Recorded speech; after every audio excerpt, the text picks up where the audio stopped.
Hello friends and welcome back to the Tavern of Tomes. My name is RK Fox, I am your tavern keeper, and I am joined today by my fellow storytellers Kent Aldrich, Samuel Bowen, Christian Majewski, the one and only Rachel, and Alex Oak. And together we're going to weave a world of myth and legend. The walls of my tavern are lined with leather-bound books filled with blank pages. Blank pages. Once a week here at the tavern we open a tome at dusk and fill its pages with stories. The world outside is dark and scary. It has its beauties, but they're hard to see at night. So for the time being, let's leave this world and go adventure, shall we? Now, last we left off, Lorenzo attempted communion with the being we now know as the Zis, after being pestered by Weird that the time had come to, quote, do the thing. When Lorenzo had abandoned this goal due to his struggle to achieve communion, and they began to pass the storm in which the Zis resided, Weird went to Captain One, instructing him that his new directive, which came from the party, was to remain close to the storm. This change in heading caused a gathering of our heroes, which began with Weird slapping Lorenzo and ended with Lorenzo breaking free of a grapple imposed by Straya and Vale and heading up to the main deck as Lucian yelled at the rest of the party about healthy conflict resolution. When they had finished their argument below decks, they went up to find the crew of the airship, looking over the sides and muttering that he jumped. In response to this, Weird and Straya ran to jump off the ship and follow, but were stopped physically by Vale and magically by Lucian, respectively. Turning our attention to Lorenzo, we saw him blood-boiling leap off the side of the ship towards the storm. As he fell, something in the freefall echoed a feeling that something in him, which is older than Lorenzo, remembered: flight. He was sucked into the storm and found himself face to face with Zis, the ruler of the sky, a large feathered beast with the head of a bird, the body of a feathered lung dragon, a pair of large wings towards the front of the body, and pairs of feet every so often throughout the length of the body. As Lorenzo and Zis helixed in the storm, it was revealed that something of Lorenzo's being, which is older than Lorenzo himself, is the master of the Zis, and the Zis granted Lorenzo memories of this something which came before. Zis told Lorenzo that it wouldn't force on him the completion of this communion, and that if he wanted, he could go without retrieving any part of his true name.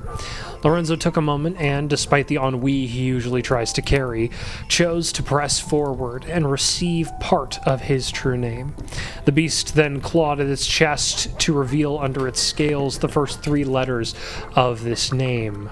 I-S-K, I having the little, not grave, but whatever the opposite, the one that points up and to the right. Then Lorenzo was rocketed out of the storm, turned into a bird, and landed on the deck of the ship just in time to appear casually and without being seen in this new form. While Lorenzo was in the storm, Lucian became fed up with his friends and marched below deck, while Straya revealed that she had recently developed the ability to manifest a pair of emerald draconic wings, some vestige of her mother's abilities. Weird, however, had no such protection, and would simply have fallen to his death. We then turned our attention to Dicebro in prison, as he was considering ways to beat the Scion in their next chess match. While plotting, he received a message from his sister, Rosewood, claiming that she had both discovered a way to bring their mother back and to free Dicebro from prison should he be willing to help. Dicebro quickly agreed and was told that all he needs to do right now was to wait. The situation with the storm resolved, our heroes refocused their heading on the anarchist group known as Los Colores Vivos. Over the week of travel, Lorenzo and Lucian connected about Lorenzo's communion, and Lorenzo explained how Zis was cryptic, but referred to him as though he was older than the lifetime of Lorenzo. Straya investigated the shipwright, asking questions of Captain One, the dragon Ireth, and the quartermaster Matubi. In these conversations, Straya learned that the actual captain of the Tides Unsleeping, when it was amongst the shipwright's fleet, was not the shipwright itself, but a siren woman who was particularly favored by the shipwright and a skillful enchantress. She also took a moment to stop by Lorenzo to issue a musical apology for casting an enchantment on him. Weird and Vale had a conversation regarding Vale's adrenaline-seeking behaviors and his history of hunting down wrongdoers prior to becoming a part of this new group. Weird made a point, like Lucian before him, to challenge Vale's dogmatic belief that the stains can't be washed out. Their conversation then turned to who may have sent or created Weird, and they decided that it is unlikely that any god of the pantheon was responsible for Weird. Upon getting within a few hours of Los Colores Vivos, Neve called the party up to the main deck to discuss strategy. After extensive conversations, they ultimately decided to go for a diplomatic approach, in which they will suggest to Los Colores Vivos that they can help destabilize the Cyanarchy by setting up another legitimate heir to the throne. This decision was not reached, however, without Neve becoming hot-headed and instigating a small tiff with Lucien over his clear distaste for the group that she once called family. Following their decision, Straya pulled Lucien aside just to confirm with him that he will dial back his distasteful tone when they get to Los Colores Vivos. And Lucien explained that he's merely extremely wary because Los Colores Vivos is a criminal group who has killed before, and he doubts that they will hesitate to kill again. Straya, hearing this, challenged Lucien and his evident us versus them mentality, especially in regard to his disagreement with Neve. Lucien, frustrated that Straya was having this conversation with him instead of Neve, declared that he did not need to resolve anything with Neve because, quote, after this mission is over, she doesn't exist anymore. Straya, clearly upset by this, began to walk away as Lucien, realizing that he had clearly made a mistake in saying that, tried fumblingly to construct some statement to fix the situation. As Straya walked away, the ship finally got within sight of the floating rocks that Los Colores Vivos calls home. Upon examining this sky island, Lucien noted that nothing in what they could see of the island looked anything like what they saw the day the Scion was killed. Lucien immediately began to theorize that perhaps the thing or group that killed the Scion was a defected group of Los Colores Vivos. But before this thought could be developed much more, we turned far and away to Dicebro and All I Know, to a game of chess, to a moment when the Scion asked Dicebro about his family, his history, and whether Dicebro wanted to try and be the person he was before, quote, his long road of mistakes. Whether he wanted to try and be good again, or at least better. When Dicebro answered yes, the Scion's simple question was how he could help, and Dicebro responded by asking the Scion to help course correct his judgments when they go off the rails, to which the Scion agreed. We pick up now as this airship begins to crest into dock at sort of a... It really does look like a dock that's been situated as though it is going out into water, so you can sort of tie up the ship there. You see other sorts of rocks that have been tied up to the dock, and there's a space for your ship to fly in. I think Captain 1 would simply turn to the party and just ask, are we just going to dock? Are we going to signal our presence, our approach? We would definitely signal it so that they don't shoot us down before we approach. Good idea. Yeah, this is just a diplomatic mission, so why not make our presence known? Okay. Yes. Wink, wink, nudge, nudge. So they fly up a white flag just as a sign of neutrality, and they begin to list alongside these docks and begin to make port, so to speak. Captain 1 realizes very quickly, there's nowhere for me to put the ship to rest. I still have to maintain the defy major gravity spell, so I will have to remain on the boat. Who is the group that you are bringing in? Us and Mr. Dragon Boy? What's her face? And Mr. Dragon Boy. We want Neve? Yes. Yeah, because she's the anchor. She knows the group. Yeah. I think we had decided before. I think we decided on something last time. I don't remember. We had decided us. It was us, the dragon, and Neve. I believe that's who was discussed. I don't think you guys said, made an official, this is our landing party. But I think that and makes even sense. it was discussed, and then now that we know, or now that we suspect that this is a splinter group, even better to bring Neve because she probably maybe has warmer ties with these people. Mm-hmm. You know, before, if she was going to be a hindrance, let's say, leave her here. They killed my king. Yeah. It's a different rock. So you're the one that discovered this, right? Yeah, Lucian's the only one who noticed that. Oh, but I would have shared it. Yeah, you did. I mean, we had a discussion. Yes. Yeah, we had all chat about it. You just kind of tossed that out. Okay.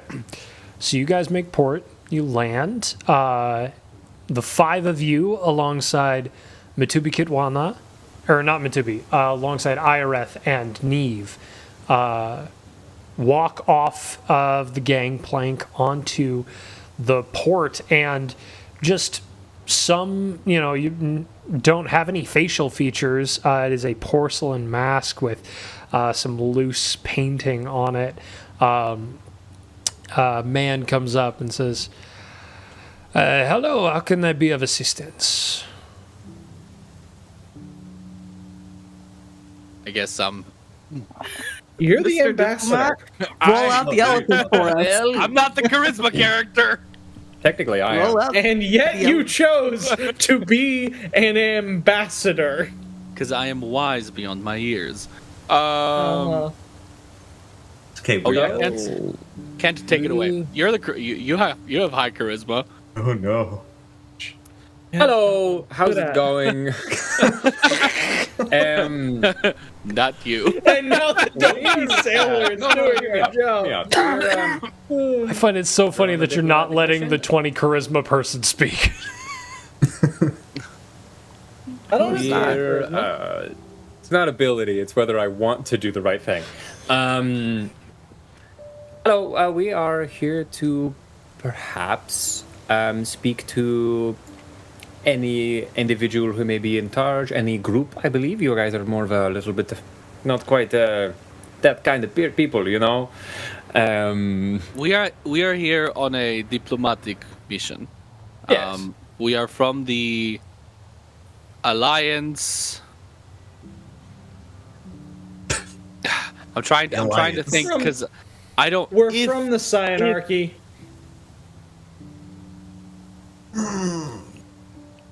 Yes, we are a group sent by the Cyanarchy to seek understanding between your newly formed nation and the nation of Domitia. Understood. And we would love to speak with whoever represents your group. We are willing to wait on our ship until they are ready, or willing to. I am fully speaking with a Spanish accent.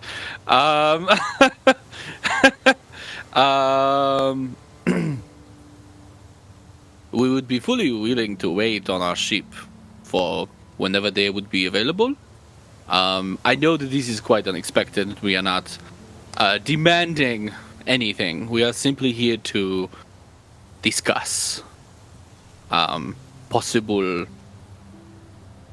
peace between our nations. Understood. I will go inform the leaders, and they will likely call for a meeting of the Colored Council. Council of Color. Easier. I wasn't gonna say anything. I just smirked to myself and said, "We're just gonna move on." That's so funny. He's saying this in the Zhangjiangqi language, and so it translates differently, but I'm translating it into English for our listeners. Yes. Yeah.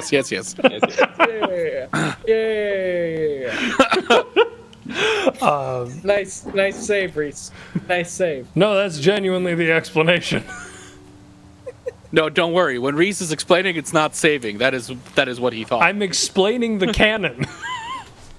Alrighty. Okay, so he raisins. sent someone off and says, we will send a messenger to your ship when we have convened the council. Thank you very much. We'll wait right here. Cool. It takes about 3 hours. And As soon as he walks away, yeah. I'm going to look at the veil and say, so what part of everything we talked about before meant telling them we're part of the Cyanarchy? Is that me? Am I crazy? I thought we were telling them that we are not a part of the Cyanarchy, that we're going to kind of change the Cyanarchy. It's okay, correct. and so it's okay. I choked up. No, it's not that. It's that you are 100% correct. That was the plan until your brother saw that it might be a splinter group, and then we thought honest diplomacy might be better. We had a little chat about that too. Maybe too much honesty, not enough diplomacy. Again, it is a theory that they might be a splinter group. If they are not, We're in big trouble. they are currently preparing a trap for us. We are in big trouble, Vale. Okay, We are about to I'm not walk crazy. into a cauldron, and they will cook us alive. And Vale is literally going to like walk over and stand behind the dragon guy and just do like the ta-da hands, like, showing off a prize. I don't know, like he's like, Okay, that's what I thought. we That's what I have thought. Just thought dragon. I am going to genuinely walk up to the dragon and say, I don't remember his name. What was his name, Ireth. Reese? Ireth. My dear honored Ireth. Are you immune to being boiled? I do not understand why this is relevant, but no. He's gonna put a hand on his shoulder and he's gonna go, are you in any way, shape, or form unobstructed by fate and will survive anything and everything no matter what is thrown at you? Not even close. So, you are not the secret answer to all of my wishes and desires. I am not a genie, so no. He's then gonna just turn his head, look at the veil, and go, see? Dragon is not an answer to every question. I'm not saying that If he we is. are dying, he can fly away. We still die. I'm just saying. You can't take the spell Fireball more than once. You can't choose it more than once, Kent. Just saying that the difference between this situation without dragon and this situation with dragon are very big differences. All I'm saying. And again, Yes, just there's a dragon present. That's the Hey, only difference. And Mr. Ambassador, do you know anything about a show of force? Should things get tense, where we look like we're in danger, we could show them. No, that sounds wrong. What are you going to show them? What are you going to show them? I don't. And I think Lorenzo and Lucien catch this, and they're both just like, "Oh, what are you gonna show them?" I didn't know we're doing that We kind of very diplomacy. quickly turned into two dudes at a bar, just like ah. Oh, I didn't know that the Veil was doing big diplomacy. He's doing laundry room diplomacy. Sorry, Big diplomacy energy. Big diplomacy energy. Oh my gosh. Lorenzo's dying. Well, while these shenanigans are going on, did the guy we met, he Just standing there, like stayed on the boat, right? Because he sent messengers. Well, so he didn't stay on the boat. You guys walked down a gangplank onto a dock. He has gone back to sort of a stone building on the like solid land that you assume is like a dockmaster's office. Cool. Can I go over there and knock on his door? You actually turn the corner to find there is no door. It is just an opening. Oh. Cool. I'm just gonna like look around.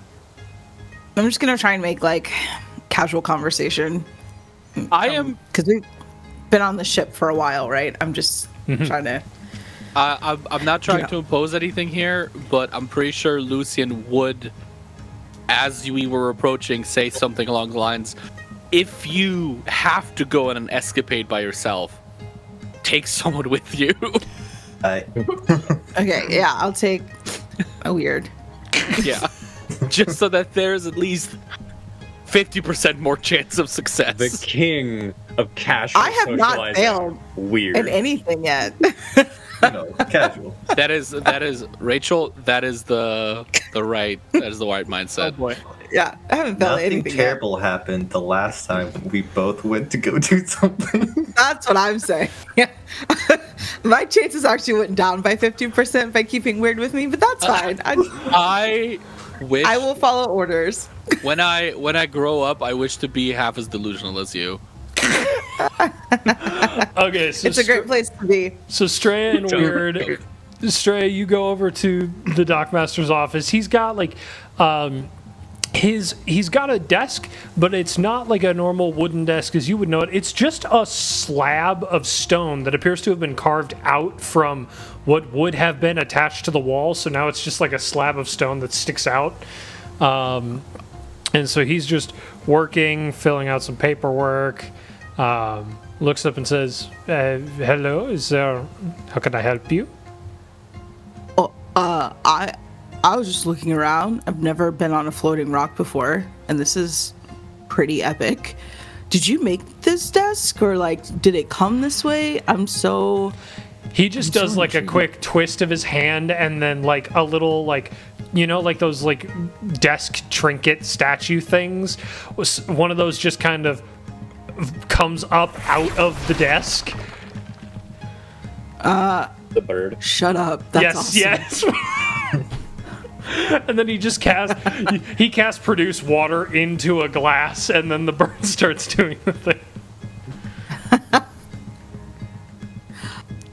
Wow. Whoa, that's so cool. I'm so tired of being on that ship. I mean, I guess I'm still technically suspended in air, but I don't know, this feels a little more freeing. Feels a I'm little Straya, bit by more the way. like terra firma. Yeah. Hello, my name is Reese. Doesn't have a name for this person. Okay. Goblin the Yes. Goblin. Not a goblin, humanoid-sized person. Razzmatazz. Razzmatazz. You know what? Fine. My name is Razier. Vazier. Razier. So that's is Razier. Razier. Nice to meet you, Razier. This is my friend Weird. Yes, you are. How long have you... Yes. Did him. Yeah. Oldest trick in the book. It's low-hanging fruit. Got him. It is, but it's okay because we go for it many times. One thing I will say about my group is we love low-hanging fruit. Anyways, how long have you been on this rock? Like, what's it like living on a floating rock? Because living on a floating boat was something else. I've been here since the first expedition. Dockmaster is one of the more security-based positions, and so they hire, so to speak, from inside the group, and so inside some of the higher-up positions. Nepotism, can't escape it. Nice. So how long has this existed? Let's see. 7-8 months or so. Nice. And you guys float around to like a bunch of different places? Because part of the reason we're here, I saw your your town, in another city I was in, and I was like, this is really cool. So You saw this island? yeah, yeah. Weird Where? wasn't here at the time. Where have been all over. It was somewhere in Demisha. Where was I? Oh, the Cyanarchy? No. Alano. Oh, interesting. How long ago did you see us there? How long ago did I see it there? 2 months? It would have My- been, my- about 2 months since you guys have seen it. Yeah, it was Okay. before I was existing. Yeah, it was like 2 months ago. I'm not certain we were over Aleno 2 months ago. Interesting. Are you sure? Because I definitely saw you guys. He pulls out a big book of it seems to be some sort of travel ledger. And he says, no part of the ship detached to travel to Aleno in the past 3-4 months. But you were in Alano 3 or 4 months ago? Yeah, 4 months ago, I mean, we passed overhead, but no one went down. Oh, okay. While he's flipping through, can I do my best to take a glance, see if I can see some of the other places they've been to? Yeah, go ahead and give me we'll call that a perception check. Okay. This is proof that Rachel is smarter than all of us, because I definitely didn't think about doing that. Well, Taking notes? I thought about doing that when we get into the actual discussion. Perception, you said? Yeah. We're looking for something 20 or 25. It's No. 26. Whoa! Because- Okay. Because I Kinda now really have good. my psychic inspiration. Oh. Nice. Wait, does Nice. psychic inspiration apply to you, or I believe that's meant to be used with allies? Oh, I thought it worked like arts inspiration. I honestly Can didn't. I give her the help action? I'll say that you can give her the help action. I'm gonna just double check the rules on psychic inspiration real quick. Oh, no, you're right. It's a bonus action. You may target one creature you can see within 30 feet of you. So, yeah. You can see Can you myself. see yourself? Yes, you can. So, you see, right now you guys are kind of over Draginzu. The path that they were following you're on the page from about 3 to 4 months ago. You recognize a departure to a smaller town in the northern end of Domitia called Shage. There is Baggy. there's a stop that was made to a city on the way to Alano named Nuno. And then one near Kamieh, but it's got a little footmark next to that footnote, basically just saying that they didn't actually go to the city of Kamieh. They went into the forests nearby Kamieh. And then there is a note that, again, 3-4 months ago, roughly, they were over Aleno, but again, another footnote basically saying no stops made on terra firma. So basically, they may have stopped there for a day or two, but this is more just charting the flight path than it is we stopped here, we stopped here. There's a couple of we were here and went down, or we were here and just kind of floated and passed. And it looks like they passed over all I know, and nobody left the island, according to their documentation at least. Okay. Oh, cool. Now you mentioned you said no part of the town went. can your town break apart? Like, you don't all have to float together? No, we do not all have to float together. We can split apart, but nobody split. We had a split within the past 2 weeks, and they've since returned to us. But we've had no between 3-4 months ago and the most recent break off. Nothing. Nobody has split off. We've been traveling as a group overall. That's so cool. Is it like when they break off? Is it like a ship size part of the city, or like is it like I'm so.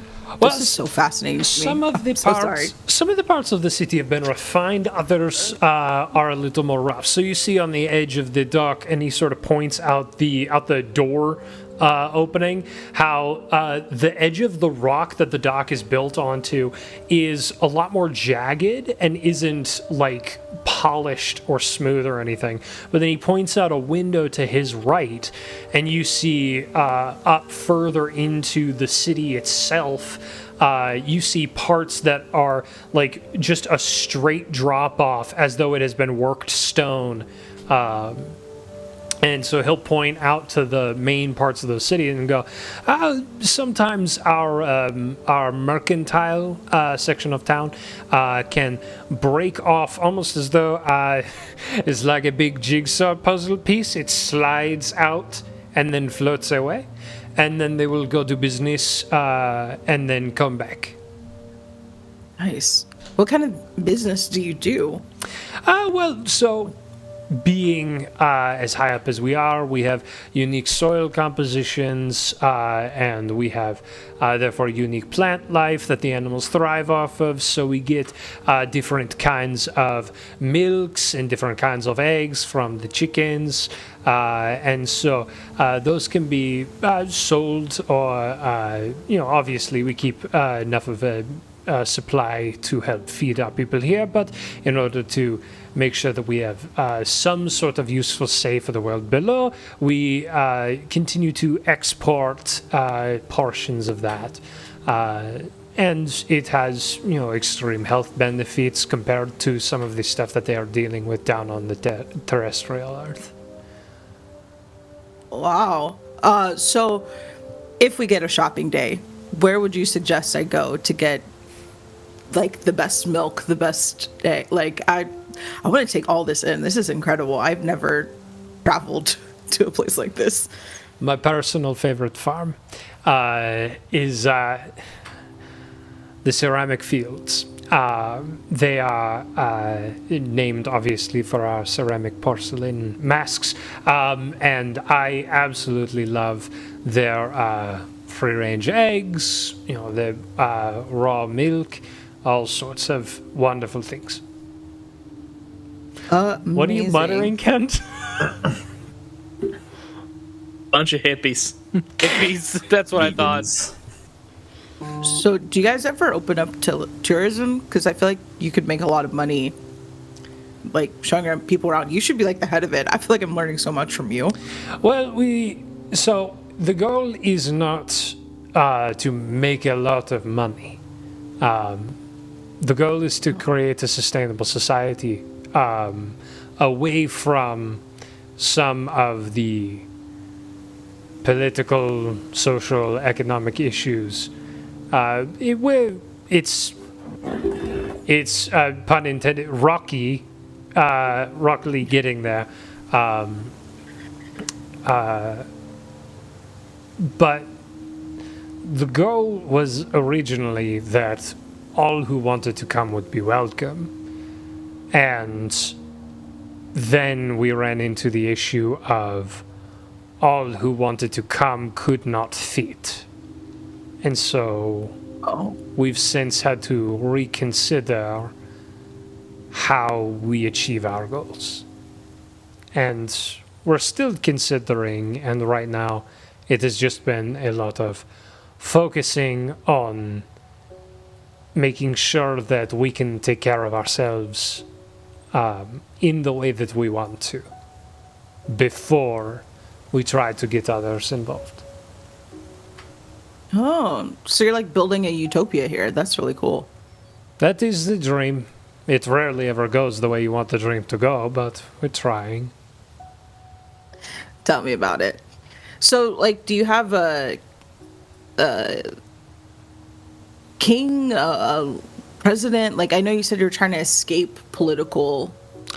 We have a council, the Colored Drama, Council, and they have a set of 4 members who they are not a king. They cannot make unilateral decisions. Even they would have to come to an agreement if they needed to. They have to come to a unanimous agreement if some quick decision need to be made. But the goal has always been to slow down any decision-making process that can be slowed down. But the council itself is 200 people. Oh. How do you get anything done with 200 people? I have like a close group of 5, and we can never get anything done. It takes a while. You weren't kidding when you said slow down. Wow.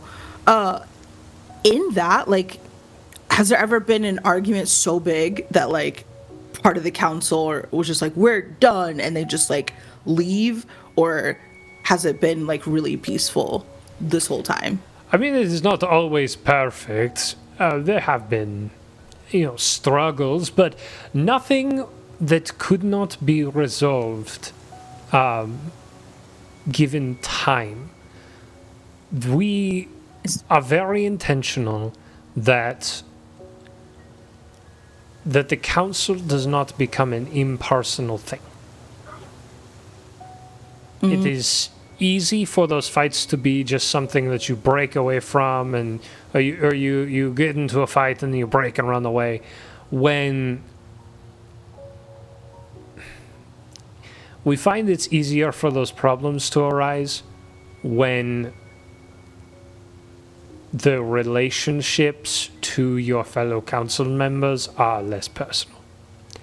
So we try to keep close relations and a clear understanding of the deeply personal care for the other members.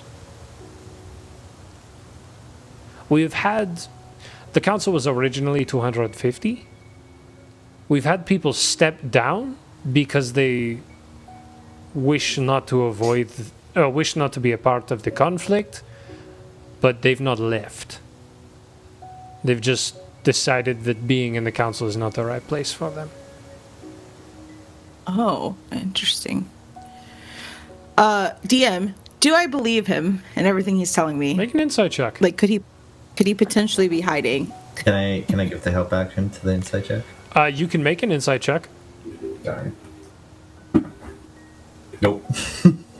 9. I don't think it's gonna. Insight? Oh no! Why do I have a 0 plus 0? Because you're an intellect. That's not gonna. That's so unfortunate. That's an 8. So I don't. Mine was better. What'd you roll? 9. Oh, great. At the very least, you don't believe that he doesn't believe it.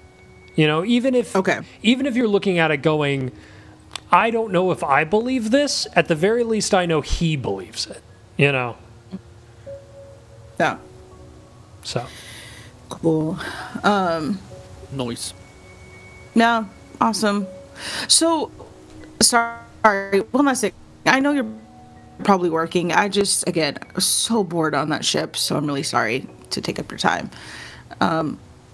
You're sure you guys weren't on the sign, like, in Alano 2 months ago? Like, is there another floating rock? Do you have, like, a diplomatic rock that floats around away from you guys? Like, No. I know I'm not crazy. Like, I know I saw what I saw.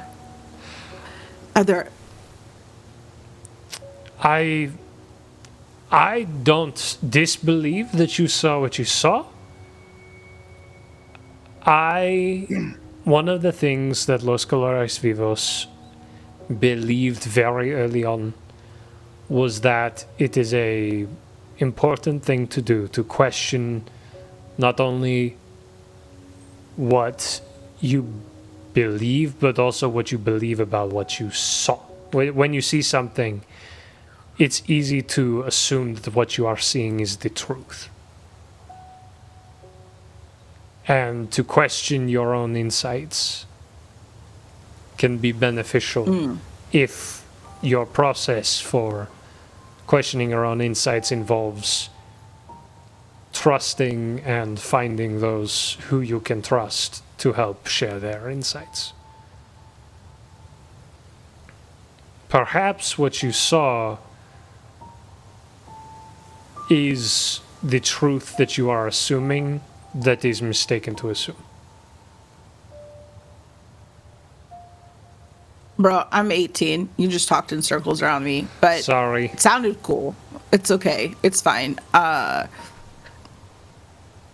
Question what I saw. Cool.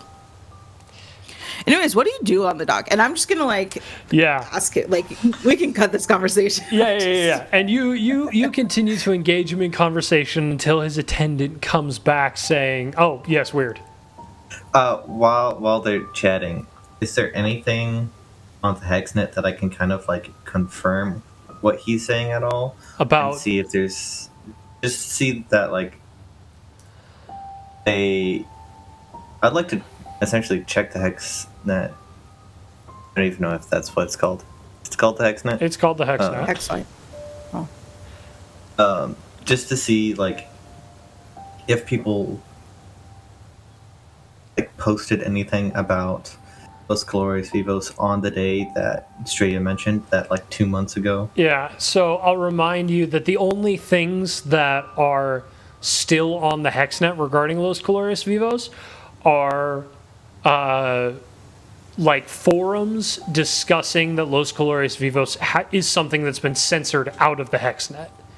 Right. And so I'm not going to find anything. So basically what you know from previous experiences, even if someone wanted to post something, that would never hit the Hexnet. Interesting. New conspiracy theory unlocked. Continue. And as we finish that scene, as an attendant comes in saying the Colored Council has been convened, we are going to turn our attention to a jail cell in Aleno. Oh no. Oh, yeah. Oh, we're doing this live? Yeah. The only reason Okay. there were secrets for the reason that we couldn't do it live last time. Secrets? Yes, secrets. When you watch back the episode, you will find that the whole reason that we didn't do it live, I mentioned Sam's character Dicebro got a message from his sister Rosewood. If you watch back the episode, Rosewood is played by Naomi. Naomi Showers. Oh! And so she was supposed to be able to make it to that recording time and then had a bunch of travel stuff happen. Also makes sense because you said that in the recap, and my brain went, I don't "Man, I remember must have this. Yeah. zoned out." And No, I now I knew. know I that was I like- didn't. This is a secret episode. Anyway, Yeah, I remember the episode being secret, but yeah. yeah. Yeah. It wasn't meant to be secret. I simply couldn't record it at that time. So we turn our attention back to a jail cell in Aleno. Dicebro, describe to me, it's been probably a day and a half since your last chess game with the Scion, which would have been the last scene that we shot where he asked you, do you want to get better? It's been about a day and a half since then. What do you think Dicebro is doing in the loneliness of a cell?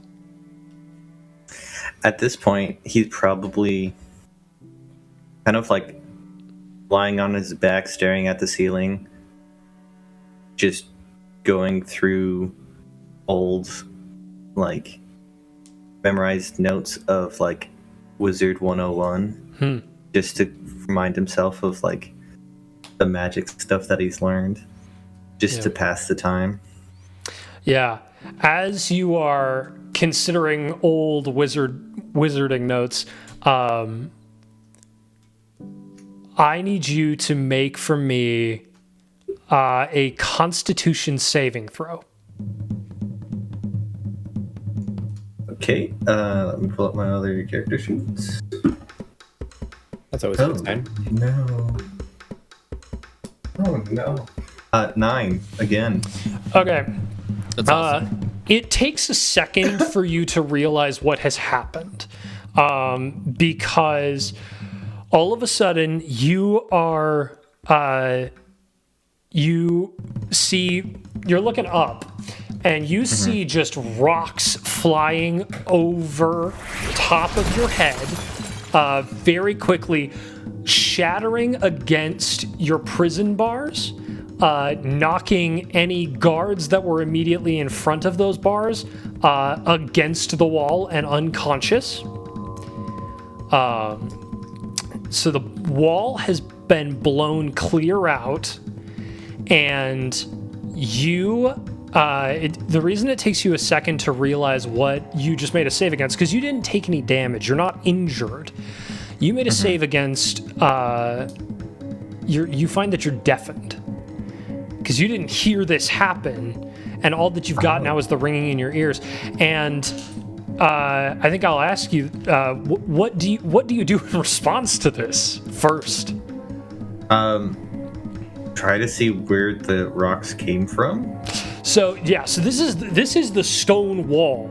It's not rocks that, like, the stone wall broke apart. Something exploded outward over top of your head in a very controlled fashion.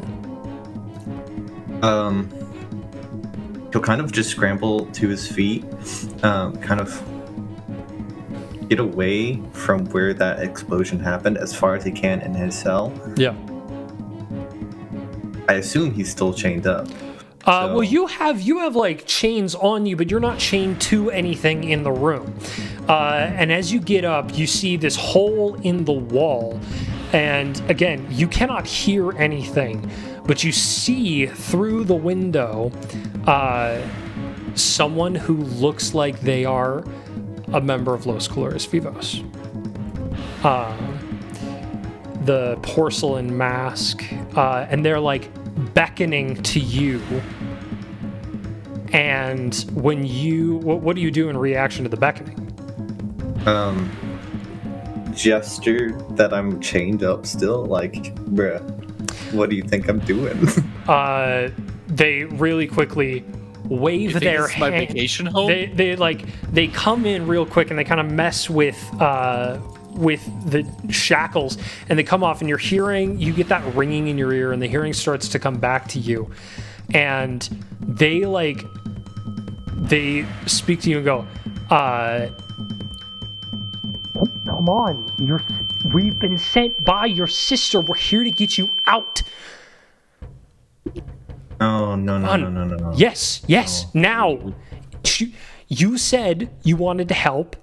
We are the way that you get out to help. We are from Myth Unending. Come on, let's go.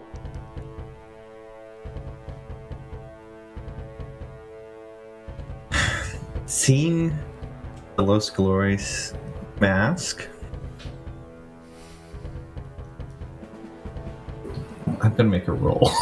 Yeah, go ahead. To see if this goes from bad to stupid. You begin to hear shouting from down the hall of what you can only assume are other guards beginning to respond to this situation.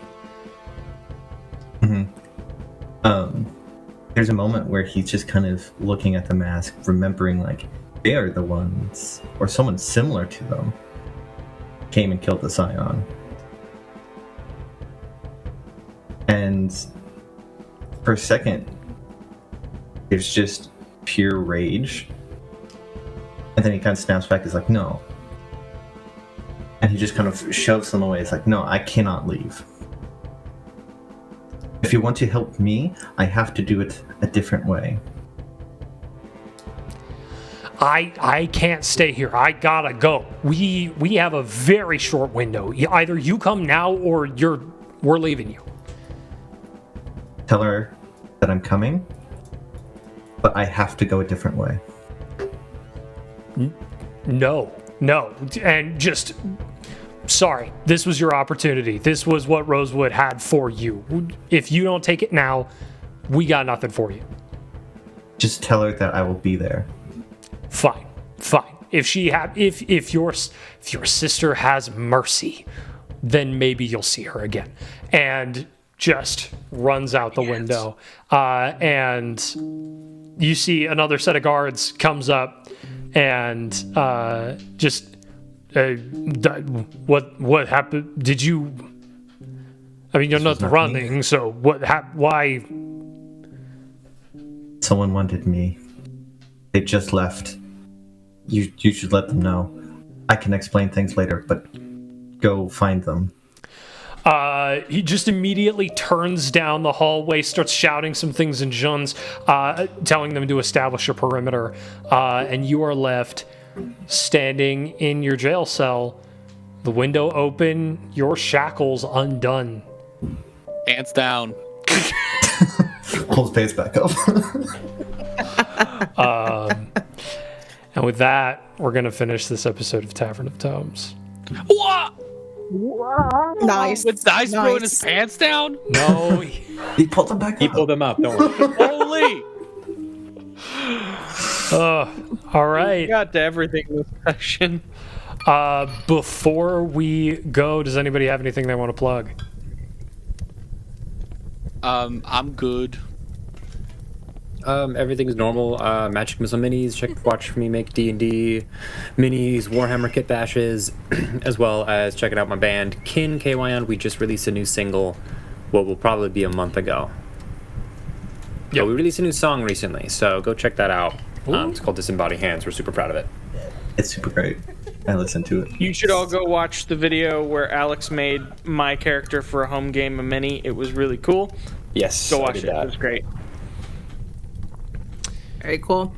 You can check out my other podcast, Multi Nerds. Yeah. Sometimes I don't get sleep because of 2 podcasts. I'm just podcasting so much. I'm just living in my millennialness. Yes. So hard. You're just in too high a demand, Rachel. What can I say? Check me out on Substack, Kent Aldrich. And then also be on the lookout on my social media. YouTube might be a thing that I'm doing. I have an idea for a project. We'll see how it fleshes out. Ooh. So. I too have projects rattling around in my brain, so there might be more stuff coming. I mean, I have projects, but I don't want to talk about another thing that I want to do and then never do. So I'm just not going to say anything. Real. Yep. And if there's nothing else, The only reason I mentioned the YouTube is because I actually did something with it the other day, and I was like, I'm moving on this thing I've had in my head for a month. Oh my gosh, I might actually do it. Holy crap. there you go. And if nobody's got anything else, patreon.com/Tavern of Tomes, capital T in Tavern and Tomes. And thank you all for joining us. You're always welcome at the Tavern. And come back next week, because this story's not over yet. We love you all. Good night. Good night. Peace.